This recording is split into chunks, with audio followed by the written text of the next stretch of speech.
Warning: the Savage Nation contains adult language, adult content, psychological nudity. Listener discretion is advised.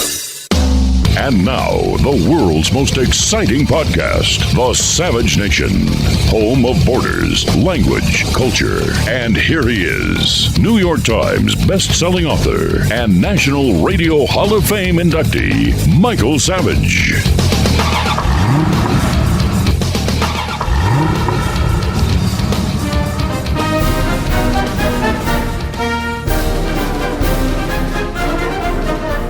Welcome to the July 4th Independence Day show. And you know, we really have a lot to celebrate today. And you have to thank Donald Trump for changing the Supreme Court to a fair body instead of a twisted sister body of the Ruth Bader Ginsburg type, because affirmative racism was overthrown. Yes, that's all it was.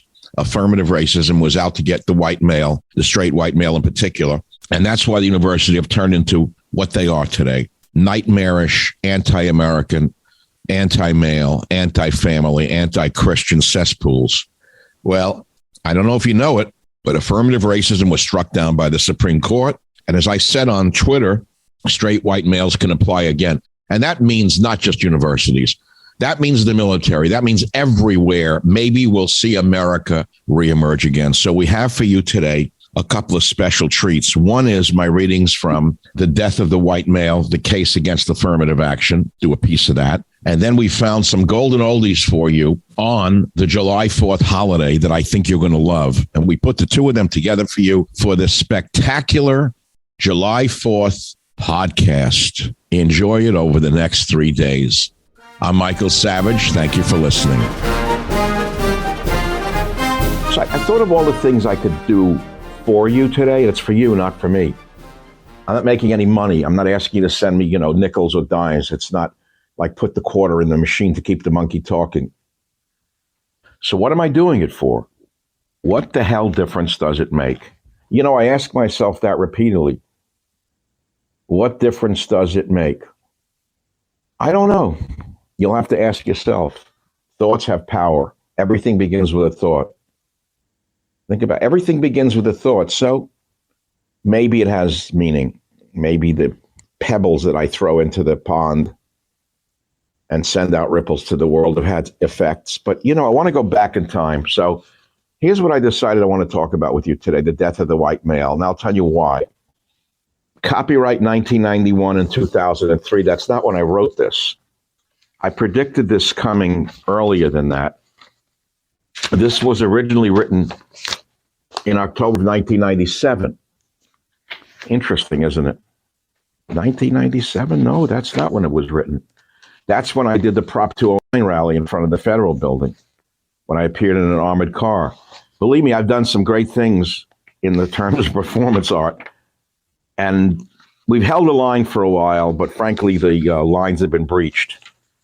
The degenerate, radical, criminal left has breached our lines, and I don't know that we could ever recover the nation. I hate to be this depressing about it, but look, what do you want to do? BSU.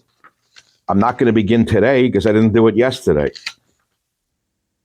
I think I'm going to start. I wrote this in the 70s. I know when I wrote it.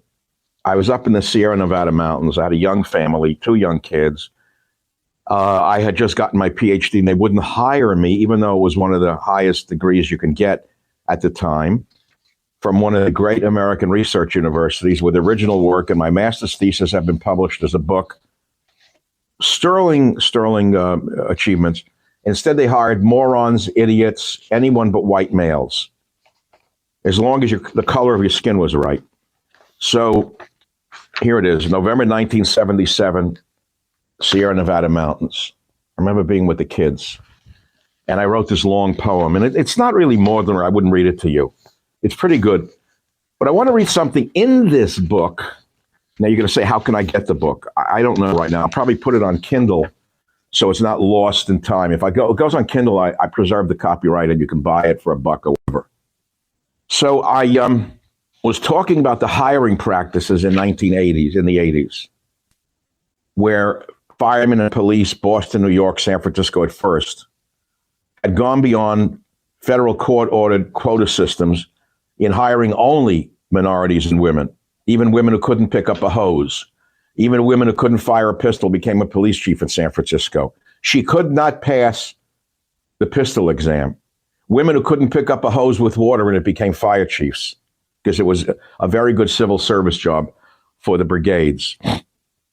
So I was fighting against affirmative action because they were only giving jobs to minorities, and I was not considered a minority. So I sent a notice of hiring from the California State University system. At the time, this was in the early 80s, I think, to a gentleman in England who had supported my research. He's passed away since. This is a man in a nation known for its tolerance, a man who had fought Hitler, a man known for his left-wing social activism, a good, solid British liberal, English liberal of the old school. I sent him the hiring form from Cal State University. Here's what he said, one paragraph about an affirmative action form. Michael, I thought it might perhaps be an entry form to Dachau. Certainly the questions would have been no more precise than these. I can understand the turmoil and disgust that you must feel at this kind of institutional behavior. It really strikes me as being adjunct activities of a totalitarian rather than a democratic society, unquote. That was from a gentleman, a lifetime left-wing activist in England who fought Hitler. And you said it can't happen here. You said it couldn't happen again. You said it won't happen again. Beria, the sadistic chief of police, secret police for Joseph Stalin, said, show me the man and I'll show you the crime. You got any goosebumps yet? Show me the man and I'll show you the crime. This is now Biden's legacy. This is Biden's legacy. Show me the man and I'll show you the crime. And it's only just begun. They've got 18 months left to do anything they want to anyone in this country. So affirmative action deterred me from getting what I wanted and what I deserved. I just wanted to be a college professor and teach, I don't know what I was going to teach, ethnobotany, ethnomedicine. I figured I'd have a pleasant life. And luckily for me, it didn't work out that way. I want you to think about that. You know, there's a Chinese proverb, what is good luck, what is bad luck? Well, for my sake and yours, it was quite good luck that the academies rejected me. Look at the filth they have in the universities today, except in the very hard sciences. Look at the garbage and the fake departments they've created. Fake departments, whole fake departments, racism departments. I never saw anything like it. And full professor, they give seminars. It's unbelievable. We go to conferences. We have 18 months left for the Biden gang to destroy every remnant of America. So let me read this. I'm up in I almost said the Catskill Mountains of the Sierra Nevada with the kids, young children, two young kids. They're all grown now, both grown. 1977, my God. So here's a young guy, immigrant son, does everything right, works all his jobs, 2 jobs, 3 jobs, gets his PhD after 2 master's degrees. His master's is published in a major Harvard University science journal, and he doesn't get hired because he's not black, Hispanic, at the time, gay, or a woman, or they didn't even know what a transsexual was then. Those were the designated people of choice. So basically, I wrote this poem, and the most important part in here is without quality, there is no equality. Was I wrong? Mark those words down. Without quality, there is no equality. Who wrote that? Me. You know, some of these things should live for a long time. So let me begin. I wrote this on a snowy night in up in the Sierra Nevadas. I used to go there a lot. I loved it. The death of the white male professors and legalistic hypocrites declaring an end to injustices call for the death of their kind, excluding themselves. To, quote, make up for generations of sad injustices, we declare the hiring by racial quota a just service. After all, their jobs are made for life, so why not give at the expense of those who prove by excellence? The noose of unemployment at the end of the long, dark tunnel of trial. The noose of unemployment at the end of the long, dark tunnel of trial. But why not give our fashionable minorities the jobs of those at top?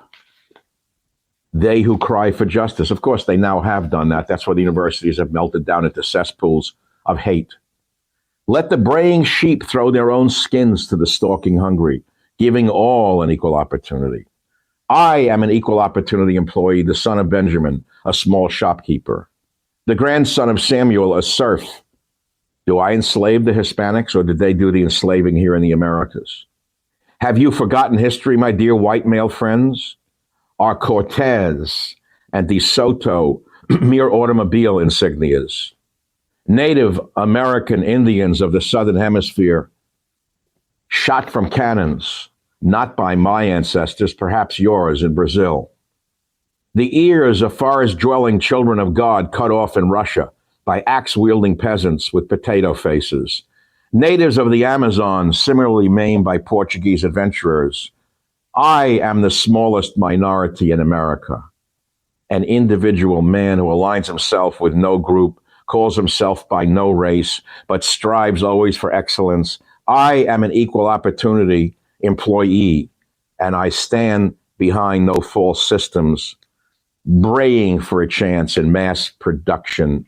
America, we make machines which break too readily, all subject to recall, applying the same system to humans, to people who are instructed to desire mass-produced equality based on a certain number of colors, evenly arranged on totalitarian charts in Washington and every state capital, in every mayor's office, in every school, at every job site, a nice orderly arrangement of colors, like so many poppy red refrigerators, and so many white ones, and so many black ones, and so many brown ones. We demand the production of equality. Our sense of assembly line consciousness demands such even-handedness at the expense of quality. Listen, my screaming friends, you of the race, and you who no longer have the right to cop to your grandfather's serfdom because you got the same access to tools that I have. Listen, friends, here's a secret. Without quality, there is no equality. In the world of man, when someone goes up, another goes down. By being shut out, and if there are only a certain number of slots created by the girls who run the ship, then take your chances alongside me without declaring yourself the oppressed. Yes, I appeal to your manliness, to your sense of pride, because what you get to easily, you won't enjoy. You'll distrust yourself forever, always knowing that far more worthy souls were forever locked out in exile by their oppressors, those ruling professional mouths, who lose nothing by employing you. I am an equal opportunity employee, the smallest minority in America, and your little game of color shuffle looks awfully white to me. Michael Savage, November 1977, Sierra Nevada mountains, in his small little booklet, The Death of the White Male. Michael Savage, a host like no other.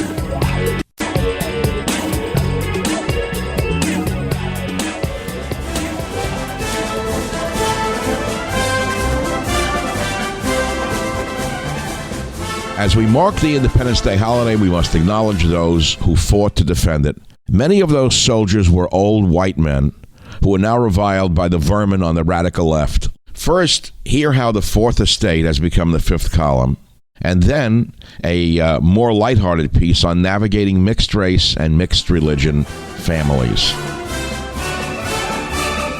I have an old saying that I made up, which is that the Fourth Estate has become the fifth column. It takes a little history to know what that means, and I could explain it to you, and I'll do it another time. What do they mean by the Fourth Estate? It was supposed to be the watchdog for the people.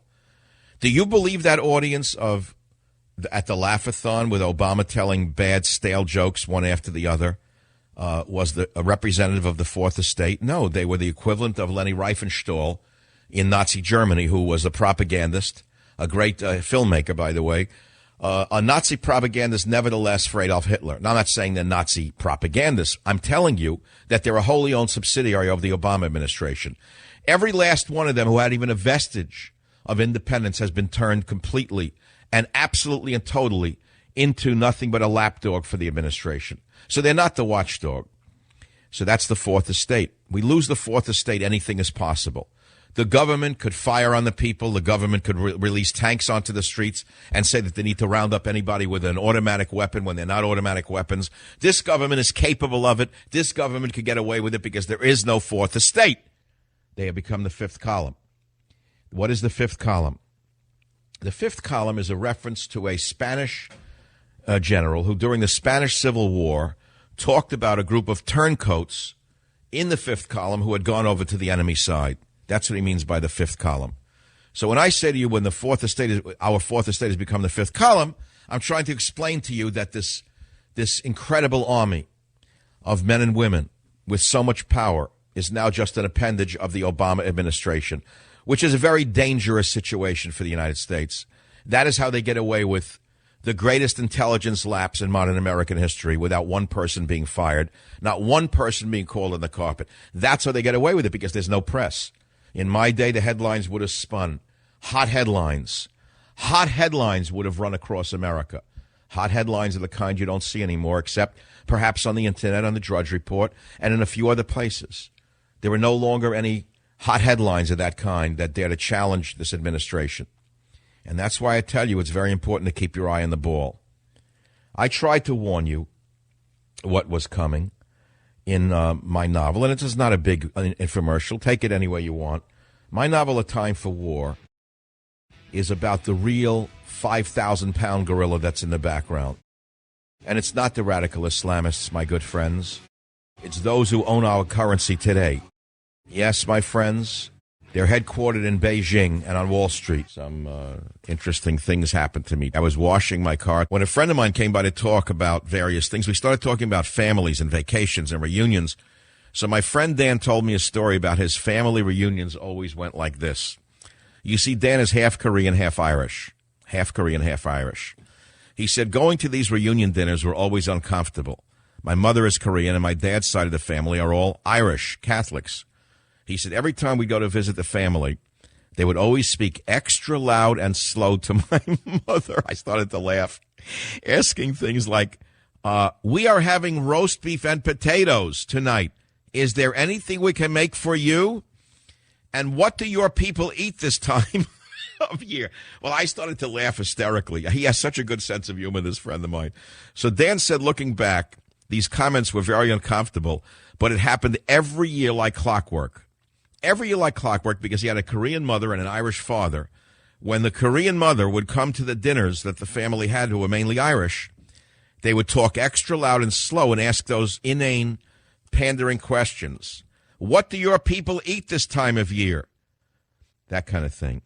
And it made me think of times in my own family where someone was set aside or almost looked down on for being a different race or even religion, even though they were all part of the same family. And then it made me think about this. This can't be that different from what goes on all over the country. Callers, give me a call and tell us your story.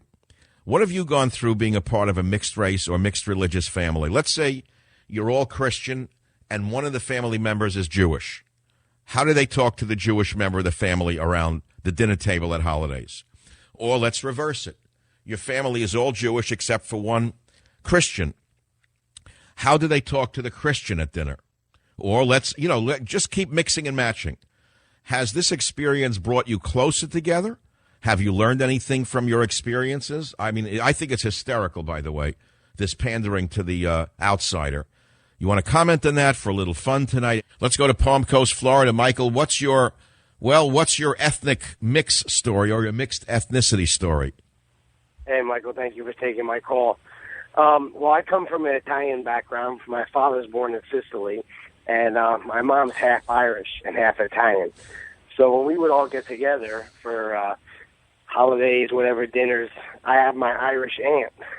And anytime she would speak to my Sicilian grandma, she would just add an A on the end of everything.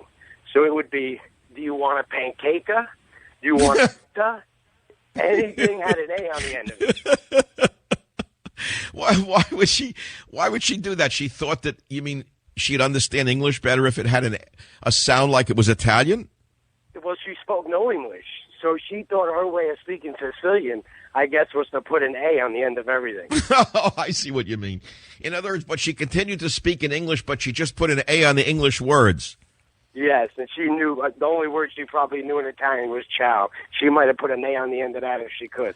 It sounds like a funny relationship. I mean, there was no such, the story I told was of my friend who's half Korean, half Irish, where they literally sort of pandered to the mother in reverse by saying to her, "What can your people eat?" That type of thing. But you didn't have that in your family situation, right? Not. Well, we just ate pasta every day. There was no choice. I mean, it was pasta.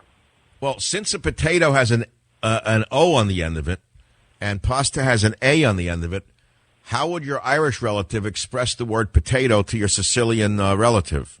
Potato-a? Probably potato. Well, if there was a Jewish relative, it would have been a potato latke, I guess. There you go.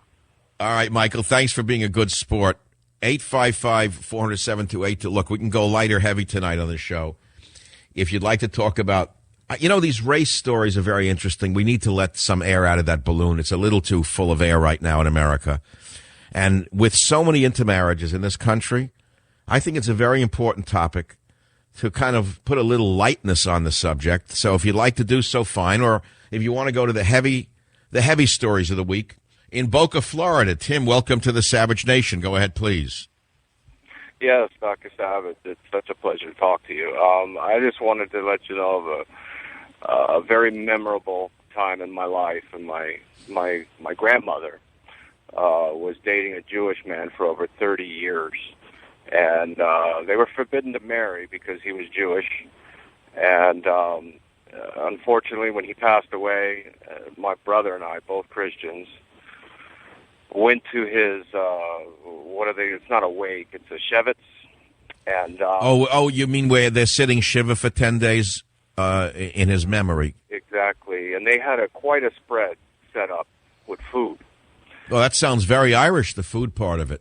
Well, there was a lot of food there, and it was all different kinds of food, all Jewish food, and I didn't know. I ended up getting a big, giant plate of what I thought was the absolute best sweet and sour pork I ever had in my life. But what was it? I see my grandmother sitting over in the corner, and I go over to console her, and she's like, "How do you like the food?" And I said, "Oh, it was great." I said, "That was the best sweet and sour pork I had in my life." Yeah. And she said, "Oh, sweetheart, these people are Jewish. They don't eat pork." I go, well, what was it? And she said, "It was tongue." I ate about 3 pounds of cow's tongue that day. My brother. Well, I happen to love tongue. It's very, very rich in cholesterol. I have it a few times a year. I eat it in a Basque restaurant. The Italians serve it. It's called La Lingua. There used to be an Italian restaurant in North Beach that's long gone. Little Joe's. He's dead. Right. But in the early days, there was a chef, a big Italian guy with a mustache, like from the old world. The place used to be packed. And if I went in and I'd sit at the counter and I'd order tongue, he'd always go like this. He pointed his tongue to the entire restaurant, and he'd yell out, "La lingua, la lingua." It was just a little thing, but those were the days here in the city when things were a little lighter. So your mixed religion story is one of pleasantry. There was no hostility. The only difference here is that you said your grandfather couldn't marry your grandmother? Is that what it was? Oh, we called him our Uncle Joe, and his mother on her deathbed forbid him to marry my grandmother. So okay, so the grandmother was Jewish and he was Christian, but they loved each other and lived together for 30 years. Well, he was Jewish, she was Christian. They loved each other and were together for many years, but never married due to his wife, his mom. Well, but they enjoyed each other. That's the main thing. Well, I appreciate that story. It's very touching. Thank you very much. Joe, you're on the Savage Nation on the mixed religion, mixed race topic. I like that topic, Joe. Tell us your story. All right. I'm from Greenpoint, Brooklyn. Good. I'm of a mixed marriage, West Side Story, Sicilian and Polish. Wow, that was an odd one. There were a lot of Sicilian and Irish marriages, weren't there? A lot of Sicilian, Irish, but my wife was smart enough to marry the Polish guy. Stop it. Don't do that. There are a lot of Irish listeners. That was fast. I can tell you from one of my favorite authors' hometown and the area that he grew up in. You know who I'm talking about because I played him on the show. Henry Miller was from Greenpoint, wasn't he? I don't know, because that sounded like a name that wasn't Irish, Italian, or Polish. No, but he was smart and a great writer. So how did that work out, Joe? Did they get along, or was there constant sparks flying? Let me tell you this. The woman, my mother-in-law, was the sweetest person in the world. And when the 4 kids would come into the house, she would have the meatballs already waiting for them. And they would jump onto the table and start eating all the meatballs. As far as I was concerned, I would be a dummy to have any kind of trouble, because I would have my veal cutlet parmesan, I would have my spaghetti, and you think I was going to say anything? Oh, no. Very good. No, the food is a very, very important binding agent in all cultures. In fact, more and more people tell me the same story. You know, food from the point of view of anthropology. See, we only look upon food as a nutrient source. But I happen to know, as a trained anthropologist, that food carries more than mere nutrients. Food carries entire cultures. And that's what people are drawn together by. It's not just the food and the calories and the protein and the vitamins. It's what the food signifies in terms of the cultural value, so to speak. And that's what you just expressed, Joe. Well, so that's beautiful. That's a beautiful story. Thanks for the call. I don't know if you want to talk about it. I think it's a very interesting story because no one talks about it. I mean, what are you going to say about Mark Zuckerberg not Facebook paying no taxes? You expect honesty from the Obama administration? You expect honesty from a corporation that says pay your fair share of taxes when they don't?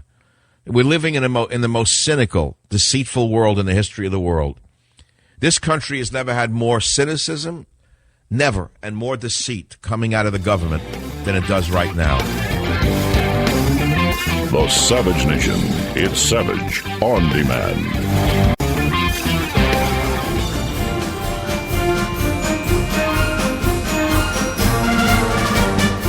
We all know that our nation is being put at risk by the military-industrial complex. Why don't you listen to real veterans on why war is not always the answer? Oh, if only people would listen. We're going to talk about the Vietnam War and how it's still affecting society to this minute. Welcome to the program.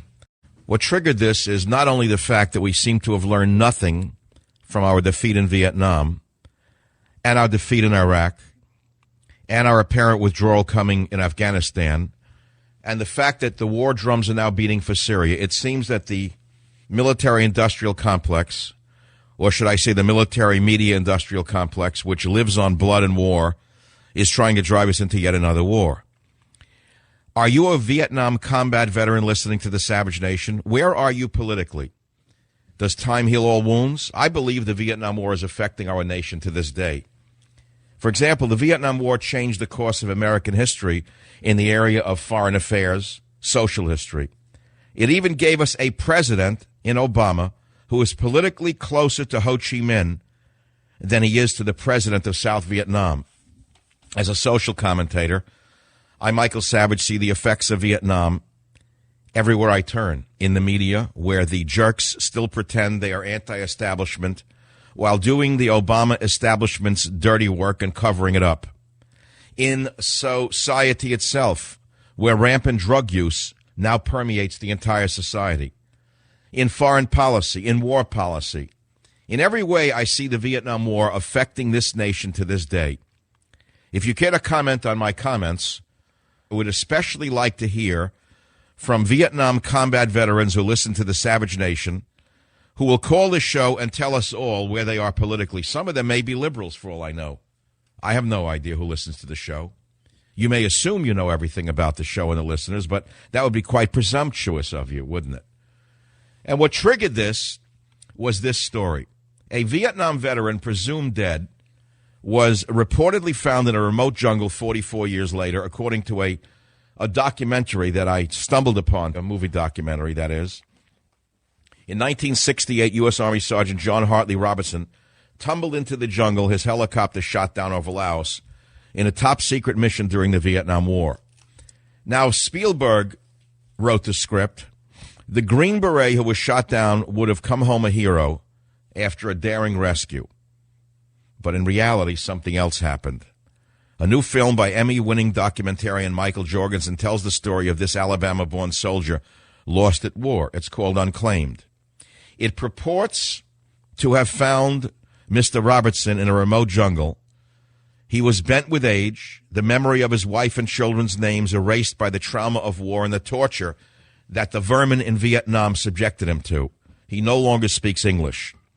The documentary follows Vietnam veteran Tom Founcey, who is real, who, while on a humanitarian trip to Southeast Asia in 2008, started hearing tales of an army brother forgotten by his own government and left to start a new life in Vietnam. Now, at first, the filmmaker says he set out to debunk these claims and expose the man as a poser, but the evidence seemed to suggest otherwise.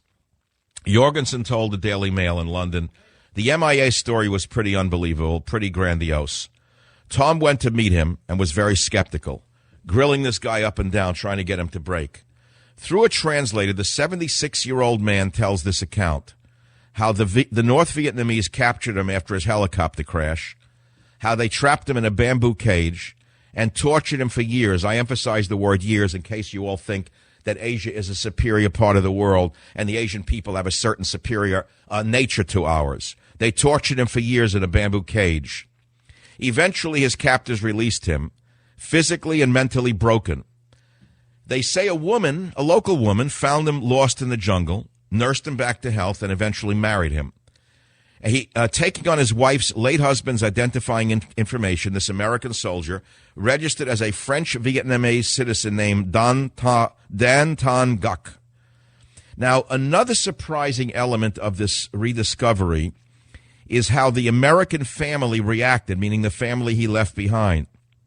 Instead of submitting to DNA testing, his sister says she's happy to simply assume the man is her brother Robertson, while the Vietnamese woman, who's possibly his wife, inexplicably dropped out of participating in the documentary midway. But stories of missing soldiers rarely end with much closure, they write, and here's one that came close enough. While I play the trailer to this new documentary of this Alabama-born soldier lost at war, I'd like you to call on several questions that I raised. 1, are you a Vietnam combat veteran? Where are you politically? How do you feel about your country today? Do you believe time heals all wounds? I don't. I personally think the Vietnam War is affecting our nation to this very day. If you care to comment about any of these topics, including how the Vietnam War is affecting America to this day, 855-400-7282. Let's begin with the documentary's trailer right now. The ghost of 1968.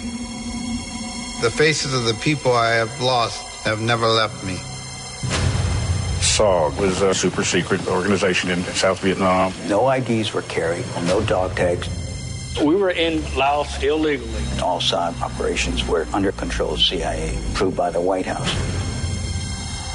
There's bodies laying all around you. For over 40 years, you believed to be dead. Unsettling feeling. Nobody seemed to know what happened to them. All of our American POWs are on their way home. Tommy's made 2 O's. No one left behind. No one left unloved. When I first landed in 1968 in Vietnam, I didn't think I'd ever make it alive. I thought, how can anybody stay 1 year in this place? And I ended up staying 27 months. They just forgot us like they forgot Johnny. It does seem a little crazy that my dad was in Vietnam and survived 2 years there to go right back. What is one life worth? How much do I sacrifice for the soul of one human being? Someone I don't even know. A wise man once said that time heals all wounds. One thing I know for certain, that man never went to war. Amen. Welcome to the Savage Nation. Vietnam veteran, presumed dead, reportedly found in a remote jungle 44 years later. Shot down, Green Beret, helicopter, Vietnamese, put him in a cage, torture him for years, break him so he doesn't remember who he is. The sensitive Vietnamese that Jane Fonda loves so much. The sensitive Vietnamese that Oliver Stone can't get enough love for. The sensitive Vietnamese that the vermin in the media to this day still pretend to be the victims of American aggression. Yes, the sensitive Vietnamese tortured him in a bamboo cage for years. Broken, they threw him into the jungle, physically and mentally broken. According to this documentary, he was taken in by a widowed Vietnamese woman who nursed him back to health and eventually married him.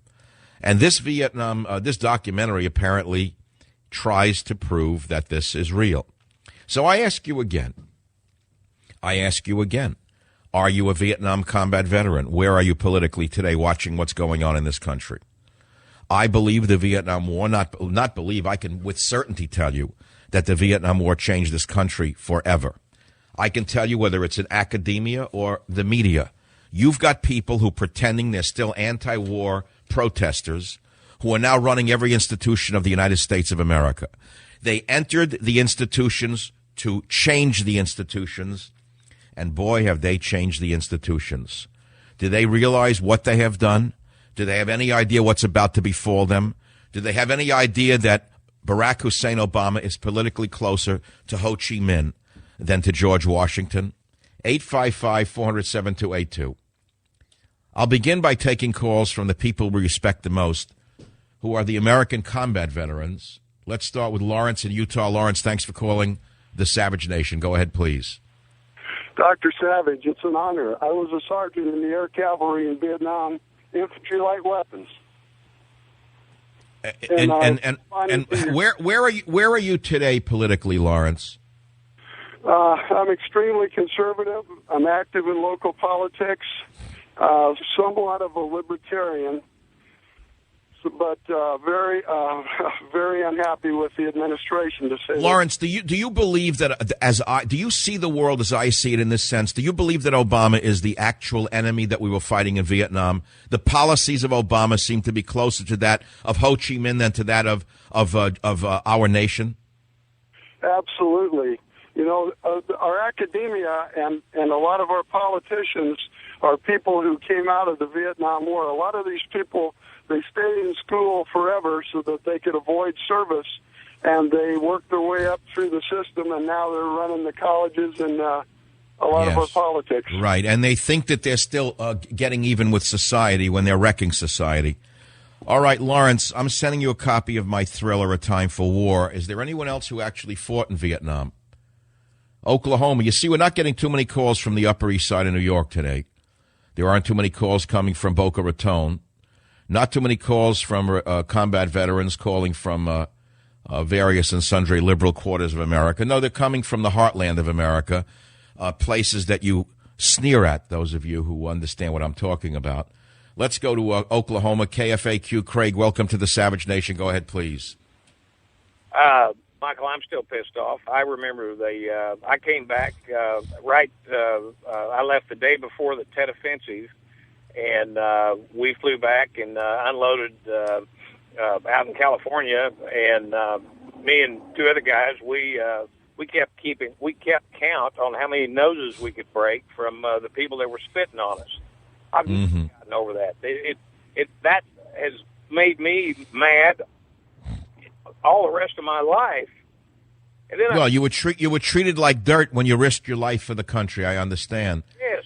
That's a hell that no one can forget. But Craig, politically, may I assume that you're also a conservative, or did you become one of the Vietnam veterans against the war? No, I did not. I'm a conservative. I'm a Republican, registered Republican, and it's just terrible. I'm not young anymore. I'm 67. No, you're a baby. What are you talking about? You're not young. What are you talking about? Yeah. You're just a kid yet, Craig. What do you mean you're not a baby? You're just a kid to me. Every day. I'm a contractor, and I'm still out doing my thing, but it's only because I like it. I'm not going to understand. No, but politically, Craig, you know the world that you see through your eyes is a world that's no longer even represented anywhere in this country. How do you see the country as you drive around, and I assume your truck, to go to your sites? What do you see in this country? Does it tell you that America has thrived, or is it on its demise? What do you see? Well, Michael, I've had this funny thing that I call, I don't know if I can say this or not, but I'll just say it. I believe that we can solve the majority of the problems by enacting an ass tax. And an ass tax is if your ass is wider than your shoulders, then you should pay twice as much tax. Yeah, oh, that's going to get me in a lot of trouble, Craig. So you think that everything breaks down to weight? You're just pulling my leg. I understand. Well, look, Craig, I really want to stay on a political level, although your sense of humor is very dry. It's as dry as some of the oil wells in Oklahoma are these days. I'm sending you a copy of A Time for War. Again, priority goes to returned Vietnam combat veterans who I'm asking where you are politically, but I want to open it up to a broader audience, which is now let's look at what the effects the Vietnam War had on American history, domestic politics, cultural and social history. I believe everything that we are experiencing today, even the low point of that degenerate White House Correspondents' Dinner, which was a low point in American history, by the way, you have no idea historically what that represented, to have a president pretending to be a nightclub comedian in front of a sycophantic press. It is something that I had not seen since I stopped watching documentaries about dictatorships in the 1930s, where the audience of so-called press persons laughed at every innuendo of the dictator, be he Mussolini, Stalin, or Hitler. You may not think that is what happened, but my friends, I assure you, as a student of history, what you saw happen in Washington was a new low in American political media history. I've had a long-running show. I mean, if it was a Broadway show, it would be one of the greatest hits of all time. Think about it. Think about what I'm saying to you. Many of you have listened to me for months, sometimes days, but some of you have listened to me for 18 years, off and on. I've moved around on some stations. I've changed my time slot. I've been up and down. You've been up and down with me. You know a lot about me and my family. It's like we're family in strange ways. We've bonded together. And I got to tell you something. Every once in a while, a show comes along, and I had a really bad day today. Some really bad things happen in my life. I wouldn't put it on the scale of 10 as a 10. Bad stuff happened. Unmanageable small things that could drive me insane. Emotional problems that are harder to manage sometimes than other things. Let's put it to you that way. But I have a show tonight that has made everything worth living for. Because when I touch a raw nerve with my audience, and I get callers like I have sitting on the board, I could tell you, I could reach out to my call screen. There are nights I don't want to take too many calls because, it's about the sequester, Cruz, this, Obama, Schmadama, Medane, Republican, the Democrat. I can't do it. Boring. I can't take it anymore. But tonight, I could spend 15 hours on the radio. I'd like to take every call I have on that board. If I could read you just what's up here. And I got to tell you another inside story. My call screener is a young man who grew up in a military family. He's thrilled tonight. He's thanking every veteran who's calling this show. He's thanking them for their service to the country. It's a population in America that you've written off. The old white guy? Well, don't write him off so fast. You haven't seen the last of them. Let me tell you that right now. You haven't seen the last of these men who have been spit upon by this illegitimate administration. I'll say it again, this illegitimate administration. This power-mad, illegitimate administration, which is closer to Ho Chi Minh than to George Washington. But it takes someone with a knowledge of history to understand the danger we are in. You're not going to get this from ABC, CBS, or NBC. I turned on Fox News, and there was one of the dumbest men in the history of American media who was literally fawning over Obama's performance. It's as though Rupert Murdoch took his puppets out for dinner, and he told them, you better start conforming to this administration's demands as fast as possible. The tides are shifting. You better start saluting Obama. And that's what I saw happening on Fox News, not only today, but I've seen it happening for a long period of time, as you well know. It's not that I'm persona non grata on Fox. That's an old story. I have no sour grapes towards Fox. I am just telling you as a social commentator, something has shifted inside the Fox News channel. And they were the last vestige that we had in television, weren't they? So now we have no television outlet. So what do we have? We have the internet. We have talk radio. This is the last vestige that I see of sort of a contact with the people of America. I don't know how else to put it. You know that you're castigated everywhere else in this country. You know that nobody wants to hear from you. You know that the media has counted you as dead already. They've buried you. They've dug your graves. Oh, the old white men. All they did was run around their lawns with a jar of Roundup in their old shorts and their knock knees and laughing at you. All of the smart guys.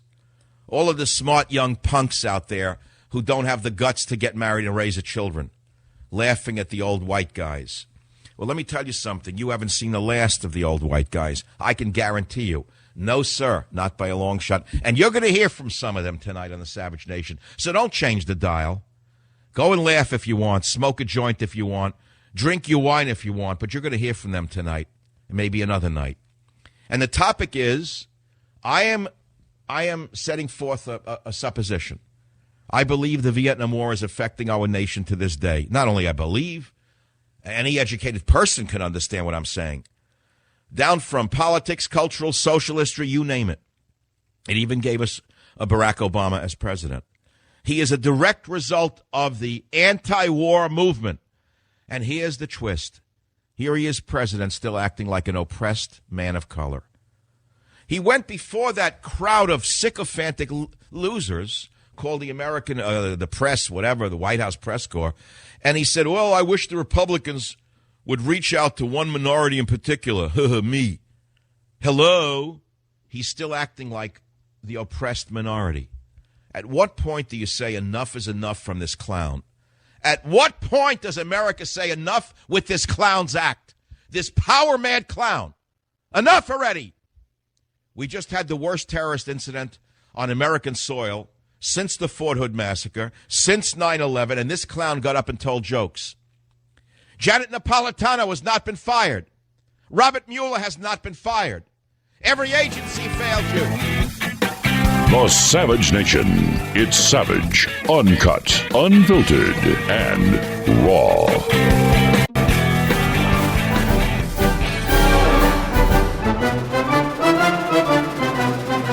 Can America survive the invasion at our border? Why don't you listen and learn why this is one of the greatest threats to the future of this great nation? Talking about, they say 12 million illegal immigrants. It's more like 30 million. You know that. Since the government lies about everything, why should we accept it's 12 million? Where'd 12 million come from? It's all an estimate. So they've estimated that our budget's doing fine. Well, how'd that work out for you? They estimate the cost of a new tunnel will be X billion dollars, and it's 3 times that. So I figure add 3 to the number of immigrants is 36 million illegal immigrants. That's all. Now, if you grant them all amnesty, they'll bring their families over. What's that, 100 million people over 5 to 10 years? It's an invasion. It's not immigration. Immigration is calculated. It's slow. It's legal. It's reasonable. I'm the son of an immigrant. I'm the son of an immigrant, first-generation American. They waited online. They didn't expect to run the country the first minute they got here. They didn't spit on the American flag. They taught me to learn English. They told me never to speak the old language, etc. So now we have a whole different story, as you well know. We've talked about it. Now, individually, we know that there are wonderful people in amongst all immigrant groups, and miserable, horrendous people above all in all immigrant groups. We know that. Whether it be the criminals in any group, the gangsters in any group, and the saints in any group. We know within ourselves there's a criminal and a saint. We know that within every family there's a criminal and a saint, or several of the above. That's not the issue. We're not talking about inherent differences between individual people. We're talking about the effect upon a mass of immigrants upon a nation. And so I bring it back to the core of my show, borders, language, culture. You have to ask yourself, can the country survive if the politicians have broken the border, refuse to defend the border, do not defend the language, instead they teach the immigrants to speak their own language, English as a second language, and they refuse to tell the immigrants there is a culture here that you must learn to be an American. I told you I have One of my producers is of Asian descent, and his mother fled North Korea on her own, fled over the snowy mountains, almost starved to death. And it took her 13 years to be an American citizen. And she proudly told her son that she knew every American president going back to George Washington. She knew so much more than most of us know about this country. She had to learn these things to pass her citizenship test. Now, compare that with Obama today. You understand what I'm saying to you? If something is given to you that you stole, you steal it, and then they say, now it's yours, you don't respect that. You figure that it's a fool who gave it to you. You stole it from him, now he says it's yours? So now you figure he's a fool and a weakling, you'll take whatever you can now. He's giving me this, I'll take that. Let's see, he gave me citizenship, what can I have next? Let's see, what can I have next? Well, the country itself. So what I'm telling you tonight, you already know, because you're in the majority. The majority of the American people understand this intuitively, because all peoples understand what's going on intuitively. But as I've said to you before, Mallarmé, the French poet, wrote, if I can remember my French from college, Donnez plus clair la mot de la tribu. Pardon me for speaking French, it's bad French.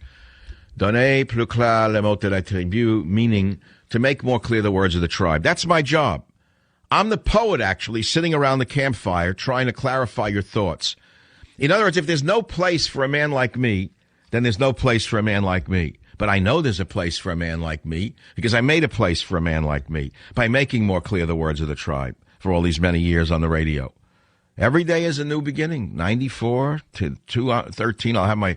God, I hope I live that long. 2014, 94. I can't believe it. 20 years in radio in the year 2014. I hope I'll still be here. Bigger than ever, probably. If I'm here, it'll be bigger. If I'm not here, it won't be bigger. Doesn't matter big or smaller. Doesn't matter how big is big, how small is small. My books will stand or they won't stand. Either my message of borders, language, and culture will live or it won't live. Either you'll disappear as a nation or you'll stand up one day and say, I've had it. That's the end of it. I'm throwing my hat down. The politicians can go. You know where they're going to go. I've had enough of both of them. Both parties are garbage. And I've had enough of these liars and thieves. Maybe it will happen. Maybe there'll be a massive uprising against this lie, the big lie. And then we're talking about other things on the show today. I didn't mean only to talk about immigration. It's generally a frustrating topic because you don't know what to make of it, but we're being hammered on it on both sides now. And now we have the Republicans who are telling themselves in order to remain relevant and in order to survive, why they must become Democrat light. Actually, they may actually become Democrat heavy. Now they're saying we must bend over backwards for the hordes of illegal immigrants and welcome them. We should come out for virtually everything the Democrats are coming out for and still call ourselves an alternative. Well, I don't see the alternative. If they're the same party with two different heads, it's called a hydra. I mean, if you just study biology, you'll understand what a hydra-headed monster is. And a hydra-headed monster, it is called a political system, said the fool. But, of course, it's not a fool speaking to you, is it? It's a man who knows exactly what's going on. In fact, the older I get, the wiser I get. And not only the wiser I get, but the more eloquent I get. And believe me, it's not simply facetiousness that is being spoken tonight on the Savage Nation, nor does it approach the sophistry of the politicians. That's number one. So things are going to change, actually, for the better in some ways because there are midterm elections coming up. Midterm elections are coming up, and the Democrats are terrified that they're going to lose seats, as they should, by the way, because a lot of the malarkey they've been throwing has been come back upon them, sticking to the Irish theme today. I like the word malarkey. I've always loved it. My father would never let me get away with anything. He would say to me, if he was in a good mood, he says, stop throwing that malarkey, would you? You know, he wouldn't let me fib. Did you do your homework? Well, I sounded like the defense expert in the Jodi Arias case, where the prosecutor says, I didn't ask you that. I asked you this. And he throw the malarkey. Now that's not the question. It's yes or no. Did you do your homework? Finally, I'd have to answer my father. He's, well, get in your room and do your homework. Stop throwing that malarkey. So that's why I like the word malarkey. He wouldn't let me get away with very much, which is why I like talk radio, because it's I have so many good things here that I want to get to. I can't get to them because I've jammed the lines out with the immigration story. You like what I've done tonight, or is it too highbrow? Shall I go lowbrow? Shall I just make sounds, guttural sounds on the radio? Shall I say? How shall I use this gift called Talk Radio across America? I mean, am I allowed to occasionally may I use my education? Occasionally it seeps out like the oil tar sands in North Dakota. Occasionally the tar seeps out from the ground. I mean, there is an educated man underneath all of this. I may sound like a longshoreman to you, and believe me, I've met many longshoremen with no education who are brighter than most of the people around Obama, even though they went to Harvard. So that's not the point. The point is, once in a while I have to use a few PhD words. Once in a while I have to use my education. And I hope you didn't find it offensive tonight, because I realize that education is rather offensive to most Americans. That's another part of our culture. That's a backhanded slap. Sorry, didn't mean to insult my audience. I do realize that. No, it's true. Sometimes people get offended by it. Well, thank you very much for listening to today's podcast. I hope you've enjoyed it and learned something from it. We have about 400 other episodes available for you to listen to absolutely free. You can go back into our vast library of podcasts and listen to any one of them at any time. Again, thank you for your listenership. This is Michael Savage.